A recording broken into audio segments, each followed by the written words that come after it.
Hello everyone, welcome to Selectionpur. जैसा कि आपको पता है हमारी पॉलिटी की सीरीज चल रही है। तो अगर आप लगातार देखेंगे वीडियोस को तो आपको अच्छा पूरी तरीके से पॉलिटी समझ में आ जाएगा, क्योंकि हमारा कंटिन्यूएशन में चल रहा है। क्वेश्चन जो है वो एक दूसरे से सारा कनेक्टेड है। पहला क्वेश्चन, भारत में युद्ध या बाह्य आक्रमण या सशस्त्र विद्रोह के आधार पर किस प्रकार का आपातकाल विद्यमान किया जा सकता है? राष्ट्रीय आपातकाल, राजकीय वित्तीय या राजकीय वित्तीय आपातकाल, दोनों। तो जैसा कि हम लोग ने, अगर आपने देखा होगा हमारी लास्ट वीडियो, तो युद्ध या बाह्य आक्रमण से 352 और सशस्त्र विद्रोह, भारत के संविधान में लिखा हुआ है कि युद्ध, बाह्य आक्रमण और सशस्त्र विद्रोह के होने पर आर्टिकल 352 के अंतर्गत हम राष्ट्रीय आपातकाल लगा सकते हैं। हम राष्ट्रीय आपातकाल लगा सकते हैं। राजकीय आपातकाल मतलब 356 की बात कर रहा है ये। संवैधानिक तंत्र के विफल होने पर जो राष्ट्रपति शासन लगाया जाता है उसकी बात कर रहा है। वित्तीय आपातकाल ये 356 होगा और ये 360 होगा। ओके, नेक्स्ट क्वेश्चन पे चलते हैं हम। भारतीय संविधान का अनुच्छेद 360 किसे वित्तीय आपातकाल की घोषणा करने का अधिकार देता है? भारत के वित्त मंत्री, भारतीय रिजर्व बैंक के गवर्नर, भारत के राष्ट्रपति या भारत के रक्षा मंत्री? तो भारतीय संविधान का अनुच्छेद 360, कोई भी आपातकाल जो है उसकी घोषणा कौन करेगा? उसकी घोषणा राष्ट्रपति करेगा। कोई भी आपातकाल की घोषणा कौन करेगा? राष्ट्रपति। नेक्स्ट, उच्च न्यायालय के न्यायाधीश की नियुक्ति के लिए राष्ट्रपति निम्न में से किससे परामर्श करता है? सर्वोच्च न्यायालय के मुख्य न्यायाधीश, संबंधित राज्य के उच्च न्यायालय के मुख्य न्यायाधीश, संबंधित राज्य के राज्यपाल या उपयुक्त सभी? तो जब उच्च न्यायालय यानी हाई कोर्ट के किसी जज की नियुक्ति होती है तो उसकी नियुक्ति कौन करता है? राष्ट्रपति करता है उसकी नियुक्ति। लेकिन उसकी नियुक्ति के लिए परामर्श वो किससे किससे ले सकता है? तो परामर्श ले सकता है सर्वोच्च न्यायालय के मुख्य न्यायाधीश से ले सकता है, उस राज्य के उच्च न्यायालय के मुख्य न्यायाधीश से ले सकता है, और साथ ही साथ राज्य के राज्यपाल से भी ले सकता है। ओके, तीनों होगा, यानी उपरोक्त सभी करेक्ट आंसर। 1950 तक भारत की शासन व्यवस्था किस अधिनियम द्वारा संचालित की गई? इसमें कह रहा है कि 1950 तक, जब चुनाव नहीं हुआ था 1947 के बाद, शासन व्यवस्था किस अधिनियम द्वारा संचालित की गई? भारत शासन अधिनियम 1935, भारतीय परिषद अधिनियम 1909, भारतीय परिषद अधिनियम 1892 या भारत शासन अधिनियम 1919? तो हमारी जो शासन व्यवस्था है वो 1935 गवर्नमेंट ऑफ इंडिया एक्ट 1935 से संचालित की गई। 1909 जैसे आप जानते हैं मार्ले मिंटो सुधार है, इसमें पहला सांप्रदायिक निर्वाचन लाया गया था। 1892 भारतीय परिषद अधिनियम है, इसमें बजट पर बहस करने का अधिकार मिला था। और भारत शासन अधिनियम 1919 मॉन्टेस्क्यू चैम्सफोर्ड रिवॉर्ड है, इसमें सांप्रदायिक निर्वाचन का विस्तार किया गया। ठीक है, और इसमें बजट पर प्रश्न पूछने का अधिकार भी दिया गया था। नेक्स्ट क्वेश्चन, इसको मिलान करना है। संघ शक्ति समिति, कुछ जो संविधान सभा थी उसमें कुछ समितियां बनी थी, अलग अलग समितियां बनी थी कि लोग जो है अलग अलग बिंदु पे काम कर पाए, अलग अलग टॉपिक पे काम कर पाए, इसलिए समितियां बनी थी। संघ शक्ति समिति किसकी थी? जवाहरलाल नेहरू की। ठीक है, संघ शक्ति समिति जवाहरलाल नेहरू। प्रारूप समिति किसकी थी? प्रारूप समिति भीमराव अम्बेडकर। प्रारूप समिति भीमराव अम्बेडकर। प्रांतीय संविधान समिति किसकी थी? प्रांतीय संविधान समिति थी सरदार वल्लभ भाई पटेल। सरदार वल्लभ भाई पटेल, और सरदार वल्लभ भाई पटेल को इसके साथ साथ अनुसूचित जाति और जनजाति के क्षेत्रों पर भी समिति थी। ठीक है, और मौलिक अधिकार की समिति भी। प्रांतीय सरदार वल्लभ भाई पटेल, मौलिक अधिकार उप समिति। समिति जो है सरदार वल्लभ भाई पटेल की थी, लेकिन उप समिति जेबी कृपलानी थे। ठीक है, जेबी कृपलानी उसके अध्यक्ष थे। तो यहाँ 1 होगा। 3421 3421 B, option B correct answer. दो या अधिक राज्यों का संघीय प्रदेश के लिए एक ही समान उच्च न्यायालय की स्थापना की जा सकती है। तो कह रहा है कि दो या अधिक राज्य हैं उनके लिए क्या एक ही समान न्यायालय की स्थापना की जा सकती है? बिल्कुल की जा सकती है। ठीक है, तो राष्ट्रपति द्वारा की जाएगी या वो संसद द्वारा की जाएगी, या संसद का कानून बनाकर की जाएगी, राज्य के राज्यपाल द्वारा की जाएगी, या भारत के मुख्य न्यायाधीश द्वारा की जाएगी? तो उच्च न्यायालय में कुछ भी अगर क्षेत्राधिकार में परिवर्तन करना होता है, संसद में एक कानून प्रस्ताव होता है और संसद द्वारा कानून बनाकर ही वो प्रस्ताव किया जाएगा। ठीक है। भारत में राष्ट्रपति शासन एक राज्य पर लगाया जाता है। राज्य के कैबिनेट मंत्री अगर इस्तीफा दे दिए, राज्य के राज्यपाल की अगर मृत्यु हो गई, चुनाव की घोषणा हो गई, क्या संवैधानिक तंत्र विफल हो गया। ठीक है। तो भारत में राष्ट्रपति शासन लगाया जा सकता है राज्य के कैबिनेट मंत्री ने अगर इस्तीफा दे दिया हो। कौन सा ऑप्शन सही होगा? या राज्य के राज्यपाल की मृत्यु हो गई, चुनाव की घोषणा हो गई, या संवैधानिक तंत्र विफल हो गया। तो अभी मैंने बताया संवैधानिक तंत्र विफल होने पर राष्ट्रपति शासन लगता है आर्टिकल 356 के अंतर्गत। आर्टिकल 356 के अंतर्गत। नेक्स्ट क्वेश्चन, कितने समय के लिए वित्तीय आपात की काल की घोषणा की जा सकती है? 6 माह, 12 माह, 24 माह या कोई समय सीमा नहीं है। तो वित्तीय आपातकाल की घोषणा आज तक की नहीं गई है। वित्तीय आपातकाल की घोषणा आज तक की नहीं गई है और अगर कभी की जाएगी तो उसकी कोई टाइम लिमिट नहीं है कि वो कब तक घोषणा करने के बाद लागू रहेगा। ठीक है। तो इसकी कोई समय सीमा नहीं है। Option D. जिसमें केवल फैक्ट है उसमें मैं सीधे ऑप्शन बता दे रही हूँ, जिसमें एक्सप्लेनेशन है उसमें मैं एक्सप्लेन कर रही हूँ, इसलिए ध्यान से पूरा वीडियो देखते जाइए। भारतीय राष्ट्रीय गान को कब अपनाया गया? 24 जनवरी 1950, 26 जनवरी 1950, 15 अगस्त 1940 या 26 जनवरी 1949।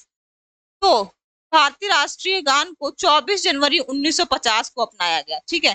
26 जनवरी को हमारा संविधान लागू हुआ था और 24 जनवरी 1950 को राष्ट्रीय गान को अपनाया गया। राष्ट्रीय गान सबसे पहले गाया कहाँ गया था? राष्ट्रीय गान सबसे पहले कोलकाता अधिवेशन में, कांग्रेस के कोलकाता अधिवेशन में गाया गया था।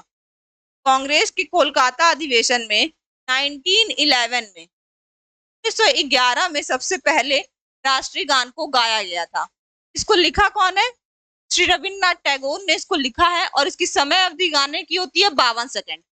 52 सेकंड इसकी समय अवधि होती है श्री रविन्द्रनाथ टैगोर के गीतांजलि से, जिसके लिए उन्हें 1913 में पुरस्कार भी प्राप्त हुआ था। ठीक है। पुरस्कार भी प्राप्त हुआ था गीतांजलि के लिए। तो उसी से हमारा राष्ट्रीय गान जन गण मन लिया गया है। नेक्स्ट, प्रांतीय संविधान समिति के अध्यक्ष कौन थे? अभी मैंने बताया प्रांतीय संविधान समिति के अध्यक्ष कौन है। अभी जो मैच द फॉलोइंग आया था उसमें जवाहरलाल नेहरू नहीं, डॉक्टर बी आर अम्बेडकर नहीं, सरदार वल्लभ भाई पटेल थे। ठीक है। सरदार वल्लभ भाई पटेल थे। राज्य में संवैधानिक तंत्र के विफल होने पर राष्ट्रपति राज्य की शक्तियां अपने हाथ में ले सकता है। संवैधानिक तंत्र विफल होने पर किस अनुच्छेद के अंदर संवैधानिक तंत्र विफल होगा? आर्टिकल 356। आर्टिकल 356 के अंतर्गत अगर राज्य में संविधान के अंतर्गत शासन नहीं चल रहा है और राज्यपाल जो राष्ट्रपति को कहता है तो वह संवैधानिक तंत्र विफल होने के पर राज्यपाल में निहित प्रयोज्य सभी शक्तियां ग्रहण कर लेता है। बिल्कुल सही है। घोषणा कर सकता है कि राज्य विधानमंडल की शक्तियां संसद द्वारा संचालित होंगी। हाँ, संसद संचालित कर सकता है। ठीक है। उच्च न्यायालय की निश्चित शक्तियां ग्रहण कर सकता है? नहीं। कार्यपालिका और विधायिक का जो है वो न्यायपालिका से एकदम पृथक होती है। ठीक है। जो शक्ति का पृथक्करण सिद्धांत हमारे यहाँ लागू होता है, कार्यपालिका न्यायपालिका से पृथक को करता है, न्यायपालिका को पृथक करता है। तो इसीलिए जो राष्ट्रपति है वो उच्च न्यायालय के क्षेत्र में कोई परिवर्तन नहीं करेगा, उच्च न्यायालय की शक्तियां को ग्रहण नहीं कर सकता है। अनुच्छेद 20 व 21 के अतिरिक्त किसी या सभी मौलिक अधिकारों का निलंबन कर सकता है? नहीं।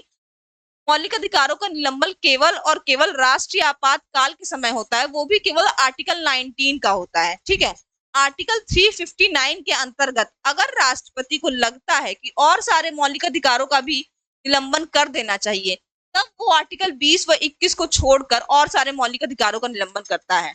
आर्टिकल 357 के अंतर्गत जब संवैधानिक तंत्र विफल होगा तब मौलिक अधिकारों का निलंबन नहीं होगा। तो ये ऑप्शन भी गलत हो गया। ऑप्शन करेक्ट क्या है? 1 एंड 2। 1 एंड 2 यहाँ है A. Correct option is A. Next, प्रक्रिया नियम समिति और संचालन समिति के अध्यक्ष कौन थे? प्रक्रिया नियम समिति, अब जैसे पीछे हमने 4 समितियां पढ़ी, अब ये 5वीं समितियां, एक लाइन से आप लोग बना लीजिए, नोट्स भी बन जाएगी आप लोग की समिति। ठीक है। तो प्रक्रिया नियम समिति और संचालन समिति के अध्यक्ष कौन थे? डॉक्टर राजेंद्र प्रसाद, जेवी कृपलानी, मौलाना अबुल कलाम आजाद या जवाहरलाल नेहरू? तो ये केवल फैक्ट है, याद करना पड़ेगा। डॉक्टर राजेंद्र प्रसाद प्रक्रिया नियम समिति और संचालन समिति के अध्यक्ष थे। नेक्स्ट, अंतरिम मंत्रिमंडल में रक्षा मंत्री कौन थे? ये भी फैक्ट क्वेश्चन है। अंतरिम मंत्रिमंडल में रक्षा मंत्री सरदार बलदेव सिंह थे, और इसके साथ ही साथ स्वतंत्रता के बाद पहली सरकार बनती है, उसमें भी रक्षा मंत्री सरदार बलदेव सिंह ही थे। अनुच्छेद 356 की व्यवस्थाओं का प्रयोग करते समय राष्ट्रपति किन शक्तियों को अपने हाथ में दे सकता है? अभी मैंने बताया था कि राष्ट्रपति कार्यपालिका और विधायिका शक्तियों को हाथ में दे सकता है, न्यायपालिका शक्तियां पृथक रहती हैं शक्ति पृथककरण के सिद्धांत के अनुसार। कार्यपालिका और न्यायपालिका विधायिका होंगी, न्यायपालिका नहीं होगी। 1 और 2 ऑप्शन 1 और 2 करेक्ट ऑप्शन इज सी। उच्च न्यायालय के क्षेत्राधिकार को हटाने या बढ़ाने का अधिकार किसे है? बता दो, उच्च न्यायालय में कोई अगर क्षेत्राधिकार में परिवर्तन करना हो तो वो केवल संसद कर सकती है, वो केवल संसद कर सकती है, राष्ट्रपति नहीं, राज्यपाल नहीं, राज्य विधानमंडल नहीं, केवल संसद। नेक्स्ट, 1975 के राष्ट्रीय आपातकाल की उद्घोषणा के संबंध में कौन सा कथन सही नहीं है? इसका ये मैंने आपातकाल को कल पूरा समझाया है, कल वाली वीडियो में मैंने पूरा समझाया है आपातकाल। मंत्रिमंडल की लिखित सिफारिश पर राष्ट्रपति ने उद्घोषणा की नहीं। इसमें बात हो रही है 1975 के आपातकाल की, जब प्राइम मिनिस्टर इंदिरा गांधी ने आपातकाल लगाया था। मंत्रिमंडल की मौखिक सिफारिश पर राष्ट्रपति ने की नहीं। मंत्रिमंडल के अनुमोदन के पूर्व ही प्रधानमंत्री की सिफारिश पर राष्ट्रपति ने घोषणा कर दी। हाँ, मंत्रिमंडल से अनुमोदन नहीं लिया गया था। श्रीमती इंदिरा गांधी सीधे उस समय राष्ट्रपति डॉक्टर फखरुद्दीन अली अहमद उनके पास गई थी और उन्होंने कहा था कि राष्ट्रीय आपातकाल लगाना है, तो उन्होंने यह घोषणा कर दी थी। ठीक है, उन्होंने यह घोषणा कर दी। तो ऑप्शन सी इज करेक्ट, ये डी गलत है। प्रधानमंत्री की लिखित सिफारिश पर राष्ट्रपति ने नहीं, लिखित कोई सिफारिश नहीं हुई थी। निम्नलिखित में से कौन सा उच्च न्यायालय एक से अधिक राज्यों का न्यायालय है? गुवाहाटी, पटना, दिल्ली, कर्नाटक। पटना में केवल बिहार राज्य के, पटना का जो क्षेत्राधिकार है पटना उच्च न्यायालय का, वो केवल बिहार तक सीमित है। दिल्ली का दिल्ली तक, कर्नाटक का कर्नाटक तक। गुवाहाटी जो है, गुवाहाटी में 4 है, असम, मिजोरम, नागालैंड, साथ ही साथ अरुणाचल प्रदेश।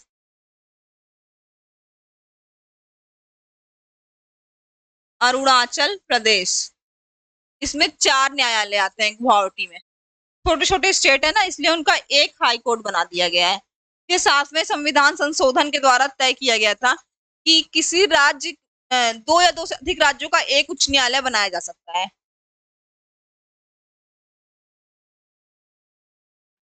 वित्तीय आपातकाल के दौरान राष्ट्रपति राज्य के किस प्रकार के विधेयकों की स्वीकृति के लिए प्रस्तुत किए जाने के लिए बाध्य कर सकता है? तो अगर वित्तीय आपातकाल लग रहा है, राष्ट्रपति कौन सा विधेयक अपने पास रख लेगा? ठीक है, साधारण विधेयक नहीं, वित्तीय विधेयक हाँ। वित्तीय आपातकाल लगाया और कोई वित्तीय विधेयक आया, अगर वो ज्यादा वित्त का होगा तो गड़बड़ी हो जाएगी, इसीलिए वित्तीय विधेयक को राष्ट्रपति के लिए स्वीकृति रखने के लिए रख लिया जाता है। नेक्स्ट, वित्तीय आपातकाल स्थिति के दौरान राज्य विधानमंडलों द्वारा पारित सभी विधेयकों को निम्नलिखित में से किसके विचारार्थ आरक्षित किया जा सकता है? अभी यही नेक्स्ट क्वेश्चन, लास्ट क्वेश्चन ही था। ठीक है, राज्यपाल नहीं, प्रधानमंत्री नहीं, संसद नहीं, राष्ट्रपति के लिए।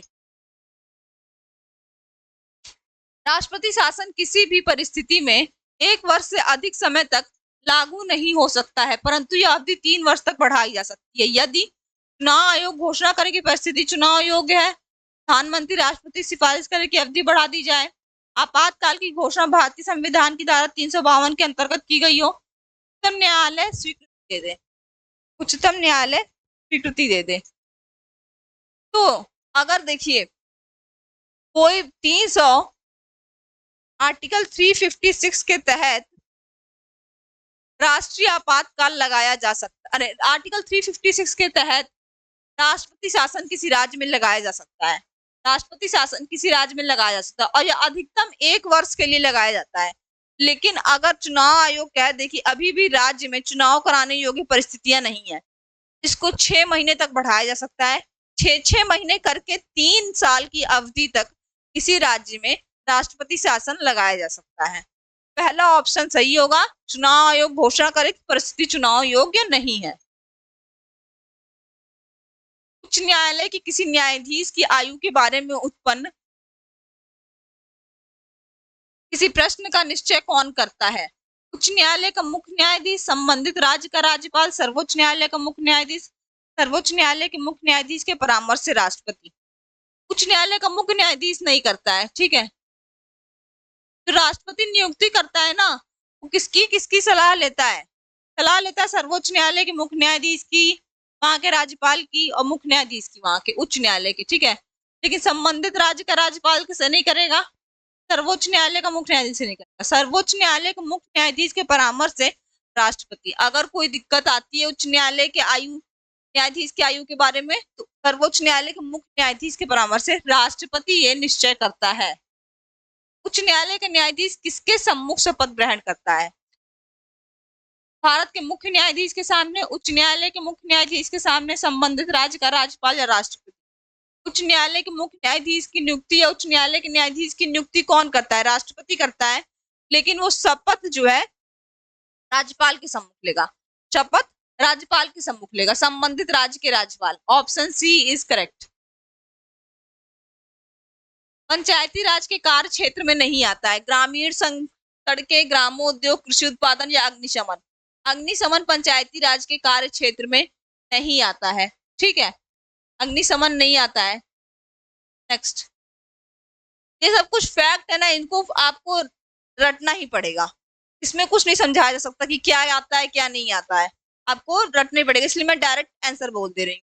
किस राज्य में पंचायती राज व्यवस्था सर्वप्रथम लागू की गई और कब? गुजरात दिसंबर 1952 में नहीं, राजस्थान अक्टूबर 1959 में, हाँ, महाराष्ट्र जनवरी 1964 में नहीं, तमिलनाडु मार्च 1970 में नहीं। सबसे पहले राजस्थान में 2 अक्टूबर को नागौर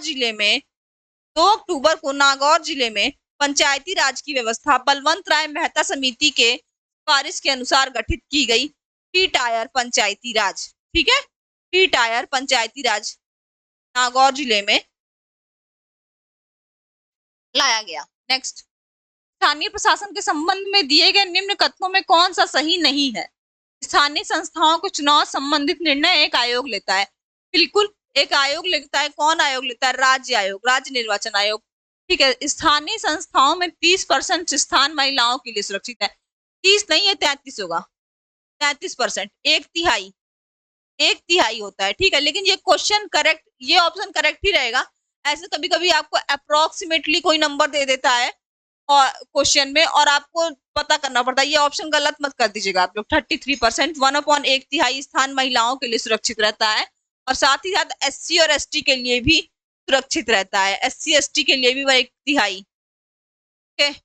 स्थानीय प्रशासन को आवश्यक धन एक आयोग द्वारा उपलब्ध कराया जाता है। नहीं, उपरोक्त में से कोई नहीं।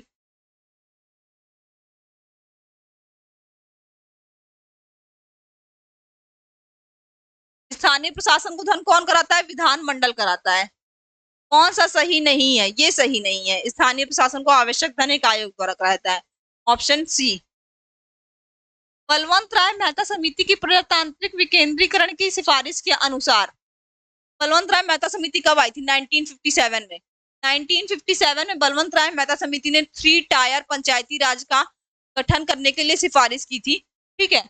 कौन कौन से? जिला होना चाहिए, ब्लॉक होना चाहिए, ग्राम स्तर पर होना चाहिए, त्रिस्तरीय प्रजातांत्रिक पंचायती राज संस्थाओं का गठन। पहला ऑप्शन ही करेक्ट है। केवल जिला एवं मंडल स्तर पर द्विस्तरीय पंचायती राज गठन नहीं है, अशोक मेहता की थी। द्विस्तरीय पर अशोक मेहता।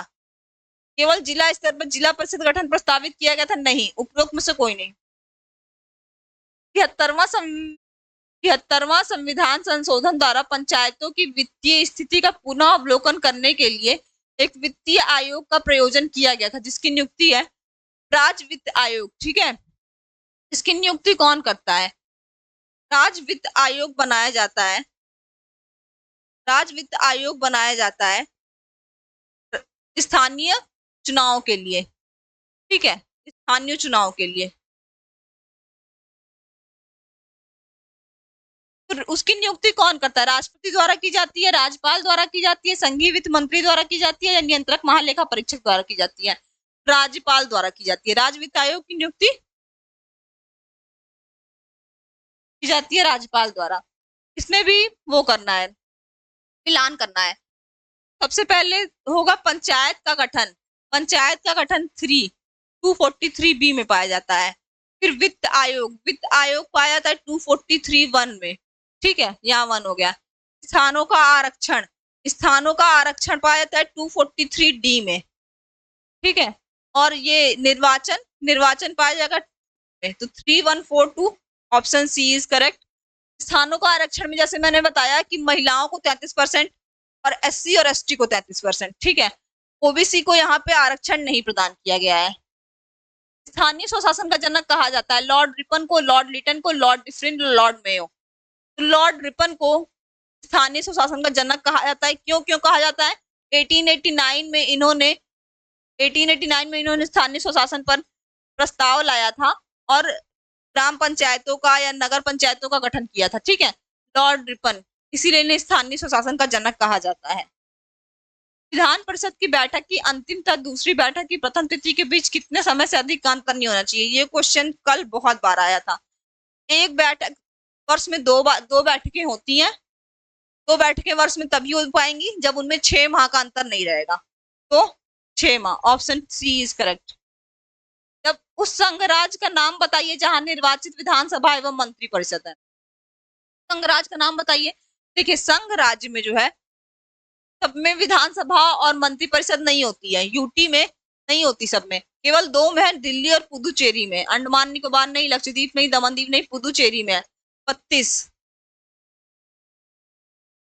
विधानसभा में इसके 32 मेंबर हैं, ठीक है।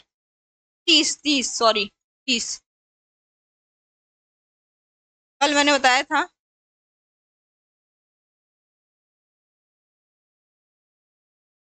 नेक्स्ट, संविधान के 73वें संशोधन द्वारा सुझाए गए लक्षणों में से कौन सा गलत है? 73वां संविधान संशोधन जो हुआ था 1992 में पंचायती राज को गठन के लिए, उसमें कौन सा कथन सही है और कौन सा गलत है? पंचायतों का 5 वर्ष का निश्चित कार्यकाल होगा। यदि इसे अवधि से पहले भंग कर दिया था तो 6 माह के भीतर नए चुनाव की आवश्यकता है। बिल्कुल सही, 6 माह के भीतर नए चुनाव की आवश्यकता होती है। और जो नया चुनाव होगा वो शेष कार्यकाल के लिए नहीं, पूरे 5 वर्ष के लिए होता है। पंचायत में ऐसा होता है, जो नया चुनाव वो शेष कार्यकाल के लिए नहीं होता है, पूरे 5 वर्ष के लिए हो जाएगा। पंचायतों का चुनाव राज्य के चुनाव आयोग द्वारा कराया जाएगा। हाँ। कमजोर वर्गों तो महिलाओं के लिए अनिवार्य रूप से सीटें आरक्षित की गई है। हाँ, आरक्षित की गई है। और कमजोर वर्गों में यहाँ पे डिफाइन करना जरूरी है कि एससी और एसटी के लिए केवल की गई है। ओबीसी के लिए कोई प्रावधान नहीं है आरक्षण का पंचायत में। वित्त की व्यवस्था योजना आयोग करेगा? नहीं, वित्त की व्यवस्था राज्य विधानमंडल करेगा, ठीक है। केंद्र और राज्यों के मध्य वैधानिक शक्तियों का बंटवारा दिया हुआ है। केंद्र और राज्यों के मध्य वैधानिक शक्तियों का बंटवारा दिया हुआ है 5वीं अनुसूची में, 8वीं में, 6ठी में या 7वीं में? 7वीं में, ठीक है। शक्ति पृथक्करण का सिद्धांत, 3 अनुसूचियां दी गई हैं, संघ, राज्य और समवर्ती। 3 अनुसूचियां दी गई हैं और तीनों में बंटवारा किया गया है वैधानिक शक्तियों का, ठीक है। 5वीं अनुसूची में अनुसूचित जाति जनजाति से क्षेत्रों के उपबंध है। 8वीं अनुसूची में 22 भाषाएं जो है वो है। 6ठी अनुसूची में है असम, त्रिपुरा, मिजोरम, मेघालय, इनके लिए बंद। केंद्र और राज्यों के मध्य शक्तियों के बंटवारे के संबंध में दिए गए वक्तव्य में कौन सा सही है? जो 7वीं अनुसूची में केंद्र और राज्य की शक्तियों का बंटवारा दिया गया है उसमें से कौन सा सही है? केंद्र की शक्तियों का स्पष्ट रूप से उल्लेख कर दिया गया तथा शेष शक्तियां राज्य को सौंप दी गई हैं। ऐसा कुछ नहीं है। केंद्र और राज्य दोनों की शक्तियों का स्पष्ट रूप से उल्लेख किया गया है, गलत। शक्तियों का विभाजन 3 सूची में किया गया है, सही। शक्तियों का विभाजन 2 सूची में किया गया है, नहीं। शक्तियों, राज्य की शक्तियों का उल्लेख संविधान में किया गया है तो शेष शक्तियां केंद्र को प्रदान की गई है, नहीं। केंद्र और राज्य दोनों की अलग अलग शक्तियां हैं, गलत। तो केवल ऑप्शन बी इज करेक्ट। विधानसभा की गणपूर की कोरम कुल संख्या का कितना हिस्सा है? 1/4, 1/5, 1/8 या 1/10? 1/10 जो है वो कोरम होता है। कोरम मतलब कि उतने सदस्य रहेंगे तभी विधानसभा की बैठक हो सकती है, ठीक है। तो ये 1/10। अवशिष्ट अधिकार जिनका उल्लेख संघीय राज्य समवर्ती सूची में नहीं किया गया है निम्नलिखित में से किसमें निहित होते हैं? अब ये क्लियर है कि अब कुछ अवशिष्ट अधिकार हैं तो वो किसमें जाएंगे? भारत के राष्ट्रपति के पास जाएंगे? नहीं। राज्यसभा और लोकसभा दोनों में? हाँ, वो संसद के पास चले जाते हैं। अगर कोई ऐसी टॉपिक आ गया जिसपे बताया ही नहीं गया है कि वो संघ में है, राज्य में है या फिर समवर्ती में है, तो उस पे केंद्र कानून बना सकती है, केंद्र कानून बना सकती है। लोकसभा में नहीं, राज्य विधानमंडलों में नहीं, केवल option B is correct, Rajya Sabha और लोकसभा में। तो आज का जो वीडियो था वो यहीं पे खत्म होता है, हमारे 35 क्वेश्चन यहीं पे खत्म होते हैं। वीडियो अच्छी लगे तो लाइक, सब्सक्राइब कीजिए चैनल को और शेयर कीजिए। Thank you. आज की वीडियो खत्म करते हैं।